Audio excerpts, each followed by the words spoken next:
అందరికీ ఏమో కానీ ఈ మీషో వచ్చినప్పటి నుంచి అయితే నాకు భలే యూస్ అవుతుంది. నేను డ్రెసెస్ కానీ ఏం తీసుకున్న ఏ ప్రొడక్ట్స్ అయినా సరే నాకు చాలా మంచిగా అయితే వస్తాయన్నమాట. మేము రీసెంట్‌గా అయితే ఫ్రిడ్జ్ అయితే తీసుకున్నాం. సో, దానికోసం అయితే ఈ బాక్సెస్ అయితే తీసుకున్నాను. బాక్సెస్ కూడా చాలా గట్టిగా ఉన్నాయి. మనం ఎప్పుడైనా సరే ఫ్రిడ్జ్‌లో ఏం స్టోర్ చేసుకోవాలన్నా రకరకాల బాక్సులతో పెట్టి ఫ్రిడ్జ్ అయితే చాలా చండాలంగా కనిపిస్తుంది కదా!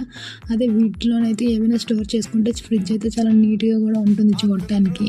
సో, వెజిటబుల్స్ కానీ, ఫ్రూట్స్ కానీ ఇలాంటివి ఏవైనా సరే మనం పెట్టుకొని అయితే ఫ్రిడ్జ్‌లో అయితే స్టోర్ చేసుకోవచ్చు. చాలా అంటే చాలా బాగుంటుంది చూడడానికి. సో, అందుకే నేను ఆర్డర్ అయితే పెట్టేసాననమాట. వచ్చాక అయితే ఎలా వస్తాయేమో అనుకున్నా కానీ చాలా అంటే చాలా బాగున్నాయి. చూడండి ఫ్రిడ్జ్‌లో ఇలా పెట్టుకుంటే ఎంత నీట్‌గా ఉన్నాయో. అయినా సరే ఇంకా కింద ప్లేస్ ఉందని మా మమ్మీ బాక్సెస్ అండ్ ఏవో గ్లాసెస్ అయితే పెట్టేస్తుంది. సో, నెక్స్ట్ టైం అయితే ఇంకో సెట్ అయితే బుక్